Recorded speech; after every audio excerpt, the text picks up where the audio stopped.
Chapter number 3, Meeting Life Challenges. In this chapter, you are able to understand the nature, types, and sources of stress, then effect of stress on psychological functioning. You can learn the ways to cope up with the stress, then know about the life skills that will help you to stay healthy and fit, and then last, understand that factors promote positive health and well-being. So firstly, if you see this introduction, then they talk about the incident of Raj, who has been studying for his final exam, which is going to take place tomorrow morning. He studied till 1 a.m. and after that he just set the alarm for 6 a.m. and tries to go off the bed, but he is very tensed. So in this introduction, they try to catch your attention towards the anxiety he is facing during his examination. In simple way, in this chapter, you are able to know the effect of stress on human beings. Okay, start with the nature, types, and sources of stress. See, stress is something you can experience every day. Like, for example, they are showing the Monday morning incident. So, while waiting to cross the road on a busy Monday morning, you may be temporarily stressed. But because you are alert, vigilant, and aware of the danger, you are able to cross the road safely. सो इस example के through इन्होंने ये समझाया है कि Monday morning Monday is a very busy day. So Monday morning को traffic jam में या फिर कुछ भी आप ट्रैवल कर रहे हो तो वहाँ पर रश होता है. सो आप बिज़ी रोड पे हो बट स्टिल आप रोड इजीली क्रॉस कर लोगे क्योंकि उस टाइम पे आप अलर्ट होते. तो बिज़ी रोड की वजह से, क्राउड होने की वजह से भी हमें स्ट्रेस होता है, बट बिकॉज हम कॉन्शियस होते हैं, अलर्ट होते हैं, हम उस चीज़ को ओवरकम कर लेते हैं. So all the challenge, problem and difficult circumstances put us to stress. Stress कुछ भी हो सकता है, डिफ़िकल्ट सर्कमस्टांसेस या चैलेंज पॉजिटिव भी हो सकता है और नेगेटिव भी हो सकता है. तो आप उसे स्ट्रेस की कैटेगरी में कंसिडर करोगे. स्ट्रेस को अगर आप प्रॉपरली हैंडल करो तो स्ट्रेस एक प्रोबेबिलिटी इंक्रीज़ करता है सर्वाइवल की. जस्ट लाइक स्ट्रेस एक इलेक्ट्रिसिटी करंट की तरह होता है. जैसा आप देखते हो कि बल्ब है, आपको बल्ब वर्क करे उसके लिए आपको करंट की ज़रूरत है, इलेक्ट्रिसिटी की ज़रूरत है. बट अगर वोल्टेज ज़्यादा होगा तो बल्ब फ्यूज़ हो सकता है. ऐसे ही स्ट्रेस आपके लिए अच्छा भी हो सकता है अगर आप उसको पॉजिटिव वे में समझो. लाइक अगर आप स्ट्रेस को चैलेंज की तरह लेकर उसको अपनी पॉजिटिविटी में लेकर जाओ और एक राइट डायरेक्शन में ट्रैवल करवाओ तो आप इजीली कोई भी सिचुएशन, कोई भी चैलेंज ओवरकम कर लोगे.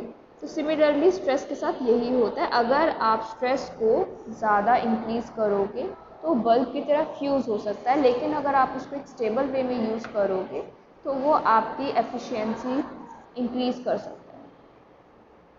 स्ट्रेस को इन्होंने दो टाइप में क्लासीफाई किया है. एक तो पॉजिटिव स्ट्रेस जिसको ये कहते हैं यू स्ट्रेस, और एक होता है नेगेटिव स्ट्रेस जिसको ये कहते हैं D stress.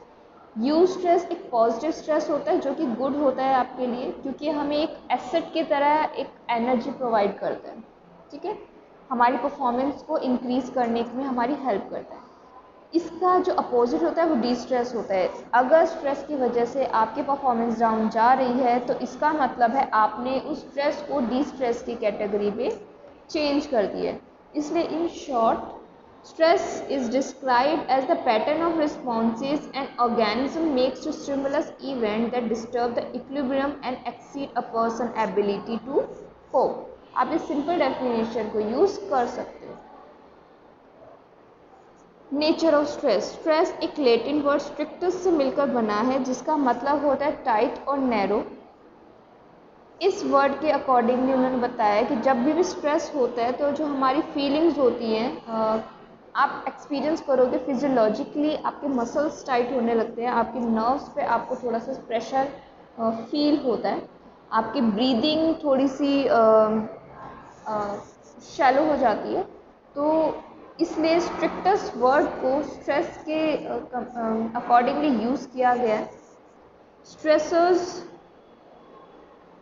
are events that cause our body to give stress response. Such events include noise, crowding, a bad relationship or daily commuting to school or office. Stressors वो हर चीज़ होती है जो कि रिस्पॉन्सिबल होती है स्ट्रेस रिस्पॉन्स के लिए। Stressor कहीं से भी आ सकते हैं। आप भीड़ भाड़ वाली जगह में हो, क्राउड में हो, तो आपको स्ट्रेस हो सकता है। आप किसी बैड रिलेशनशिप में हो, रिलेशनशिप किसी से भी, जैसे फैमिली में या फिर फ्रेंड्स के साथ या फिर आपके कोई लव वन है उनके साथ, तो स्ट्रेसर कहीं से भी आ सकते हैं। स्ट्रेसर मतलब कॉज होते हैं स्ट्रेस की। The reaction to external stressor is called strain. जब आप स्ट्रेस को फिजियोलॉजिकली फील करने लगो अपनी बॉडी में, उसे हम स्ट्रेन की कैटेगरी में रखते हैं। Stress has come to be associated with both the cause as well as effect. However, this use stress can cause confusion. Hans Selye, the father of modern stress research, defines stress as the non-specific response of the body to any demand. That is, regardless of the cause of the threat, the individual will respond to the same physiological pattern of reaction. Many researchers do not agree with this definition as they feel that the stress response is not nearly as general and non-specific as Selye suggests. Hans Selye ने stress को एक non-specific response of the body बताया था। उन्होंने कहा था कि stress में जो इंडिविजुअल होते हैं वो सेम बिहेव करते हैं, तो एक जनरल पैटर्न होता है। बट हैंस सेली के इस पॉइंट को दूसरे साइकोलॉजिस्ट ने एग्री नहीं किया। उन्होंने कहा कि ऐसा ज़रूरी नहीं कि हर पर्सन स्ट्रेस में पैनिक ही करे। हो सकता है कि आपके लिए जो स्ट्रेसफुल सिचुएशन है वो किसी और पर्सन के लिए स्ट्रेसफुल सिचुएशन ना हो। तो इंडिविजुअल परसेप्शन इसमें वेरी करते हैं।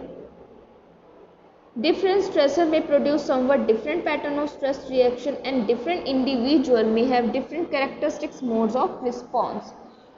You may recall the case of an opening batsman mentioned earlier. Introduction में एक opening batsman का example दिया था कि opening batsman जो first ball face करता है उसके लिए वो चीज़ stressful हो सकती है as compared to the last batsman.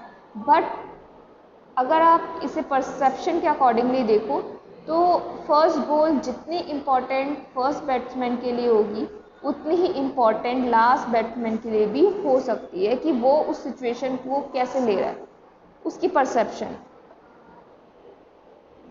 Each one of us will see the situation through our own eyes and it's our perception of the demand and our ability to meet them which will determine whether we are feeling stressed or not.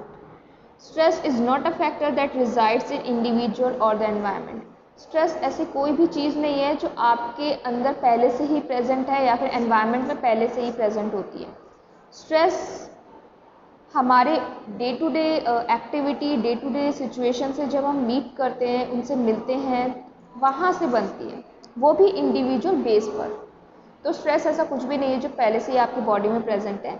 Stress वो ongoing process होता है। जब आप meet करते रहते हो, मिलते रहते हो पर्सन से, तब आपको वो चीज़ एक्सपीरियंस होती है।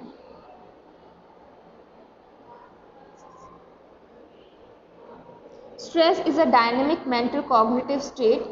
It is a disruption in homeostasis or an imbalance that gives rise to a requirement for resolution of that imbalance or restoration of homeostasis. Homeostasis एक तरीके से आप कह सकते हो कि कोपिंग रिसोर्स होता है। तो जब स्ट्रेस आता है तो कहीं ना कहीं आपका वो पोर्शन डिस्टर्ब होने लगते हैं। तो इसलिए जब होम्योस्टेसिस में डिस्ट्रप्शन होता है तो एक इम्बैलेंस सिचुएशन क्रिएट हो जाती है। इसलिए जब स्ट्रेस आता है तो उसको जल्दी से जल्दी रिमूव करने की कोशिश की जाती है ताकि आपका जो होम्योस्टेसिस हो वो रिस्टोर हो सके। तो मतलब हेल्प करता है एक पर्सन को बैलेंस रहने के लिए। एक चैलेंज की तरह स्ट्रेस को लेता है और आपकी बॉडी को सेफ रखता है। The perception of stress is dependent upon individual cognitive appraisal of event and the resources available to deal with them. The stress process, based on the cognitive theory of stress propounded by Lazarus and his colleague, is described in Figure 3.2. The individual response to a stressful situation largely depends the perceived event and how they are interpreted or appraised. जो लेज़रस थे उन्होंने अपने colleague के साथ मिलकर एक cognitive model बनाया था, स्ट्रेस मॉडल बनाया था, जिसमें उन्होंने बताया कि स्ट्रेस सबसे पहले तो आप फर्स्ट प्राइमरी अप्रेजल में ये देखते हो कि स्ट्रेस जो है वो किस फॉर्म में आया है। उन्होंने 2 अप्रेजल दिए, primary and secondary. Primary appraisal में उन्होंने बताया कि परसेप्शन ऑफ स्ट्रेस उन्होंने समझाने की कोशिश की, स्ट्रेस आया किस फॉर्म में आया है, पॉजिटिव स्ट्रेस है, नेगेटिव स्ट्रेस है या न्यूट्रल है। पॉजिटिव स्ट्रेस वो स्ट्रेस होता है जिसकी वजह से हमें कोई हार्म नहीं होता, ठीक है, फ्यूचर में हमें उस स्ट्रेस को लेने की वजह से कुछ प्रॉफिट हो सकता है या फिर हमें कुछ अच्छा मिल सकता है। नेगेटिव स्ट्रेस वो स्ट्रेस होता है जिसकी वजह से या तो हमारा कोई हार्म हो चुका होता है या फिर इन फ्यूचर होने वाला होता है, तो इसलिए वो नेगेटिव स्ट्रेस पे कंसिडर किया जाता है। एंड न्यूट्रल स्ट्रेस वो स्ट्रेस होता है जिसमें ना ही कुछ ऐसे पॉजिटिव आउटकम की हमारी डिज़ायर्स होती है और ना ही हमें लगता है कि कोई नेगेटिव आउटकम होगा। सपोज़ करो आपको कोई मूवी आई हुई है और आप जस्ट टिकट सर्च कर रहे हो, तो आपके लिए वो कोई स्ट्रेसफुल चीज़ नहीं है। अगर आपको टिकट मिलेगी तो इट्स ओके और नहीं मिलेगी तो भी इट्स ओके, वो न्यूट्रल स्ट्रेस होता है। तो सबसे पहले तो प्राइमरी अप्रेजल में आप ये देखते हो कि स्ट्रेस आया है तो कौन सी फॉर्म में है, पॉजिटिव है, नेगेटिव है या न्यूट्रल है। एंड सेकेंडरी अप्रेजल में आप ये देखते हो कि उस स्ट्रेस से बचने के लिए मेरे पास कौन कौन से रिसोर्सेज अवेलेबल है। कोपिंग एबिलिटी और रिसोर्सेज आपके सेकेंडरी अप्रेजल में आते हैं। दीज रिसोर्सेज में भी मेंटल, फिजिकल, पर्सनल और सोशल। मेंटल रिसोर्स हो सकते हैं, मतलब मेंटली साइकोलॉजिकली अगर आप फिट हो या फिर आपको कुछ ऐसे रिसोर्स मिल रहे हैं जिससे आप काम डाउन हो सकते हो। फिजिकल रिसोर्स बेसिकली वो रिसोर्स होते हैं जिस लाइक मनी, आपको कोई प्रॉब्लम ऐसे जिसमें आपको फाइनेंशियल हेल्प की ज़रूरत है या फिर आपको कोई मेडिकल फैसिलिटी की ज़रूरत है, वो फिजिकल रिसोर्स में आएंगे। पर्सनल रिसोर्स और सोशल रिसोर्स में वो चीज़ें आती है जिस लाइक आप सिचुएशन से बाहर निकलने के लिए किसी की हेल्प ले रहे हो या फिर आप खुद को मोटिवेट करो, आपका खुद का कोपिंग स्टाइल अच्छा है, आप खुद एक सेल्फ रेगुलेटेड पर्सन हो, सेल्फ एफिकेसी आप में स्ट्रॉन्ग है, तो ये सारी चीज़ें आपकी सेकेंडरी अप्रेजल में आएगी। इन शॉर्ट प्राइमरी अप्रेजल में स्ट्रेस किस टाइप का आता है वो आप देखोगे। अगर नेगेटिव स्ट्रेस आता है सपोज करो, तो सेकेंडरी अप्रेजल में उस नेगेटिव स्ट्रेस से निकलने के लिए आपके पास कौन कौन से रिसोर्सेज, कौन कौन से टूल्स अवेलेबल हैं, आप वो देखोगे। These appraisal are very subjective and depend on many factors. One factor is the past experience of dealing with such a stressful condition. ये अप्रेजल जो होते हैं वो सब्जेक्टिव इन नेचर होते हैं, कुछ फैक्टर पर डिपेंड करते हैं। सबसे पहला फैक्टर है पास्ट एक्सपीरियंस। अगर आपने स्ट्रेस की सिमिलर सिचुएशन पहले भी हैंडल की है तो आपके लिए इजी हो जाता है उसको ओवरकम करना, मतलब आपको ज़्यादा डर नहीं लगता। सेकेंड फैक्टर होता है उसमें कंट्रोलेबल। कंट्रोलेबल का मतलब है क्या आपके पास जो स्ट्रेसफुल सिचुएशन आई है वो आपके हाथ में है, आप उसको अभी भी कंट्रोल कर सकते हो और अपने अकॉर्डिंग उसको चेंज कर सकते हो। उसकी डायरेक्शन अगर नेगेटिव में जा रही है तो आप उसको पॉजिटिव में लेकर जा सकते हो। तो ये दो फैक्टर होते हैं, एक होता है एक्सपीरियंस और एक होता है controllable. A person who believes that he she can control the onset of a negative situation or its adverse consequences will experience less amount of stress than those who have no such sense of personal control. For example, a sense of self-confidence or efficacy can determine whether the person is likely to appraise a situation as a threat or a challenge. Thus, the experience and outcome of a stressor may vary from individual to individual. See, इस para में भी यही इन्होंने चीज़ बताई कि exceptions available होते हैं, individual to individual depend करता है कि आप स्ट्रेसफुल सिचुएशन को कैसे हैंडल कर रहे हो या फिर कैरी आउट कर रहे हो।